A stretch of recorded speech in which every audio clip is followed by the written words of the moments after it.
expresaba el presidente Chávez. El producto de la constituyente del 99 fue la constitución del 99. Esa es la constitución más democrática que haya tenido Venezuela en toda su historia. Tanto por el procedimiento utilizado para elaborar y aprobar la constitución, como por su contenido, más democrático que cualquier otra constitución. Fíjate que allí se utilizaron los métodos más sofisticados, ¿no? Desde el 0800 hasta la videoconferencia todos los días para consultar.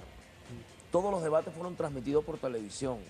Todos los métodos más ordinarios que tú te puedas ocurrir. Una unidad móvil, un pipote, una caja recogiendo, marchas. ¿Ves? Todo. No había redes sociales. Todos los métodos. Y además, mira, uno estaba hablando y terminaba de hablar y lo llamaban por teléfono. Mira, no estoy de acuerdo con lo que dijo fulano, contéstale tal cosa. Porque eran transmitidos por radio, por televisión, todos y cada uno de los debates.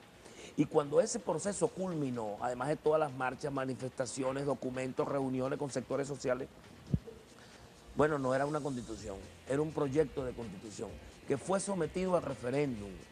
Y hubo la campaña. Los mismos que hoy se oponen, bueno, son los mismos que en aquella oportunidad pedían el no para la constitución. Y ahí en la prensa sobran, tú puedes ver los epítetos y los calificativos que le daban a la constitución. Por eso es que extraña verlos ahora, aparecen algunos como defendiendo la Constitución, como agarrándose de la Constitución. ¿Es extraño o es a conveniencia? Es decir, Mira, los procesos de cambio de los últimos años los ha obligado... Es una utilización, porque la Constitución tuvo un respaldo tal que no podían hacer lo contrario, podían ponerse de espaldas al país, ¿entiendes? Y la Constitución, cuando fue aprobada, se convirtió en un proyecto de país. Nuestra Constitución es una Constitución programática, es un programa. Ahí se señalaba, por ejemplo, el Estado de Derecho y el Estado de Justicia. Mira, tremenda. La Constitución del 61 nos hablaba del Estado de Derecho. Y no puede haber Estado de Derecho en un país con tanta injusticia. Por eso uno de los elementos que se introdujo en la Constituyente para un cambio con la Constitución del 61 es que teníamos que construir un Estado de Derecho y de Justicia. No podía ser solo de Derecho, porque tú no le puedes poner la misma regla de juego a quienes son desiguales.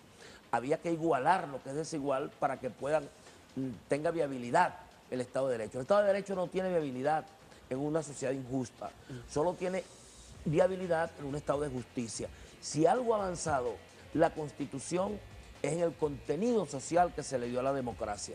No solamente que se transformó el concepto democrático con la constituyente, porque la democracia dejó de ser simplemente un hecho de tipo político y representativa. La democracia pasó a ser participativa, a ser protagónica, a ir más allá de lo político, a tener contenido social. Y si algo ha tenido es contenido social. Hoy nosotros podemos decir que las metas del milenio fueron alcanzadas antes de tiempo. Hoy podemos decir que saltamos de un país de desarrollo humano medio a un país de desarrollo humano alto.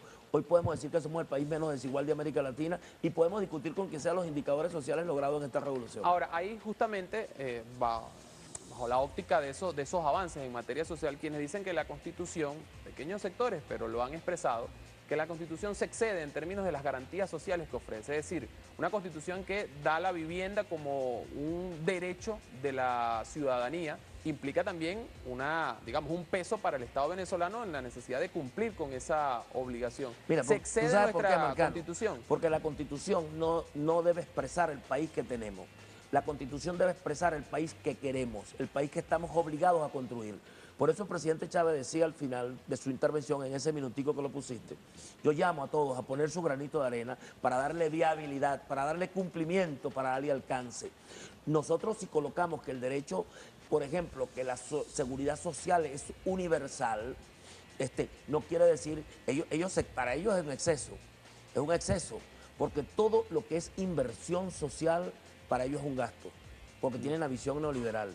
Pero fíjate, nosotros sabemos que todos los derechos son progresivos. Nadie puede obligar a un país a que, porque la Constitución le diga que la seguridad social es universal, que todos tengan ya hoy seguridad social. Es progresiva. Por eso nosotros hemos saltado por lo menos de 300.000 pensionados que tenía cuando llegó el presidente Chávez a casi 3 millones de pensionados. Nosotros tenemos hoy de 300.000 estudiantes universitarios a casi 3 millones de estudiantes universitarios y hablamos del carácter universal de la educación. Ahora, si nosotros no estamos obligados como Estado a universalizar los derechos, ¿qué sentidos tienen? Los derechos son universales. Los derechos, el carácter universal de los derechos es una conquista en esta Constitución. Y cualquiera que gobierne está obligado a socializar, que los derechos le lleguen a todos, progresivamente. Nosotros decimos, por ejemplo, mira, la vivienda es un derecho. Bueno, llevamos más de 650.000 compatriotas con vivienda que no tenían cómo pagarlo. ¿Tú te das cuenta? Nosotros tenemos en Anzoátegui, por ejemplo, 150.000 familias registradas en la misión vivienda, pero hemos entregado 45.800 viviendas. ¿Ves? ¿Tú te das cuenta? Sí. Tenemos 13.000 en ejecución. Allí está la progresividad de los derechos. Ok, ahora fíjese, para hacer un poco de memoria, ¿no? Porque se ha dicho durante la jornada de hoy, días atrás, acerca de la posición que sectores que se oponían al presidente Hugo Chávez jugaron frente a la constituyente. Muchos de ellos parecen tratar de intentar que eso pase por debajo de la mesa. Usted que estuvo allí, que estuvo en la asamblea, a pesar de que no era una fracción muy amplia la de quienes representaban a la oposición, ¿a qué se oponían en lo concreto? Es decir, a la hora de redactar los artículos, de establecer allí condiciones, ¿a qué se oponía la derecha venezolana en ese año 1999? Mira, generalmente, cuando uno planteaba los derechos, y como hubo mucha participación de la gente, ellos no se expresaban, porque era ir en contra del pueblo. Prácticamente esa Constitución, no fue que nosotros fuimos a la Constitución, a la constituyente y fuimos a hacer las propuestas de los artículos, no, es que la gente llegaba. Mira, la gente llegaba y hacía manifestaciones, hacía marchas, presentaban documentos con firma. Bueno, había una gran movilización. Y por eso cuando ellos ven la gente, ellos no actúan, se hacen los locos, se silencian para no quedar mal frente a las personas. ¿Qué pasó? Que cuando nosotros fuimos a someter la consideración del pueblo, la constituyente, nos asombró más bien que muchos que no dijeron nunca nada, aparecían en campaña por el no. Justamente voy a aprovechar ese comentario para hacer memoria y recordar a través de uno de los titulares de prensa de la fecha, 1999, como algunos de los que hoy representan a la oposición venezolana hacían oposición a la Constitución hoy de la República. Escuchemos al gobernador de Miranda. El país está esperando una interpretación clara de lo que dice este texto constitucional y eso es una responsabilidad que tienen ustedes, señores magistrados, frente a los venezolanos y frente a la historia. Aquí no hay monarquía, lo vuelvo a repetir. Ni aquí estamos en Cuba. Si ellos quisieran que estuviéramos en Cuba, bueno, váyanse a Cuba.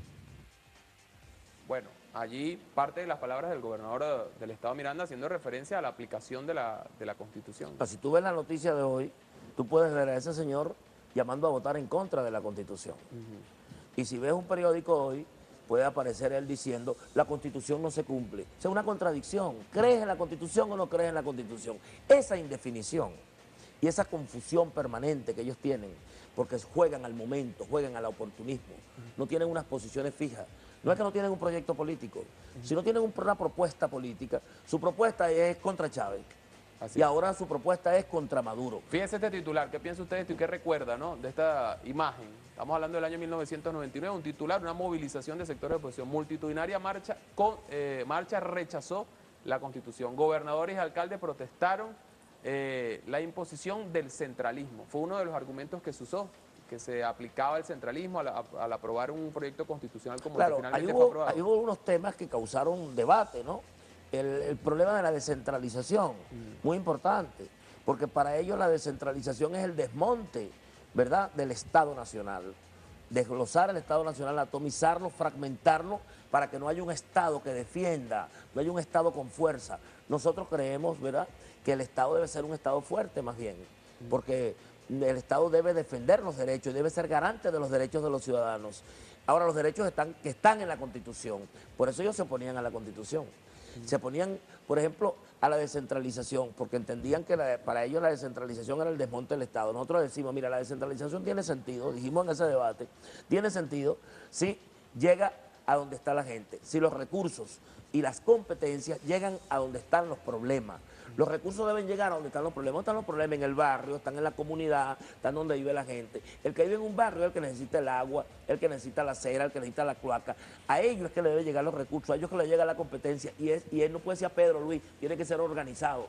Por eso es que ellos se oponen a... Se dijo también que la Constitución era en exceso presidencialista, así que se otorgaban demasiadas competencias al presidente de la República. ¿Usted cree que sí o que no? Es una tremenda contradicción porque, por ejemplo, ellos argumentaban eso cuando nosotros hablábamos de la ley habilitante. Yo te quiero decir que la ley habilitante no nació con la constituyente. Yo fui parlamentario antes del viejo Congreso y todos ellos tuvieron leyes habilitantes. Carlos Andrés Pérez tuvo ley habilitante, Alucinchi tuvo ley habilitante, todos tuvieron ley habilitante. La ley habilitante siempre existió en la Constitución. ¿Ok? Ahora, cuando nosotros ratificamos, una de las cosas viejas que se mantuvo fue la ley habilitante. Ellos se oponían, eso es presidencialismo. Cuando Carlos Andrés Pérez usó la ley habilitante para entregar el país, para entregar el petróleo, para vender la riqueza, para privatizar las empresas del Estado, allí no había presidencialismo. ¿Quién le dijo al presidente que él podía vender la CanTV? Porque yo cuando era parlamentario me opuse en el viejo Congreso a la venta de la CanTV. Chávez fue que devolvió la CanTV al país. ¿Quién le dijo al presidente que podía vender los puertos, que podía vender Sidor, que podía vender Viasa? ¿Quién se lo dijo? ¿Ese presidente quién fue que lo vendió? ¿Quién fue? ¿Eso es presidencialismo o no es presidencialismo? Bueno, en cambio Chávez, que ellos dicen que es presidencialista, le devolvió a Venezuela lo que ellos le quitaron. Lo primero que devolvió fue PDVSA, pues.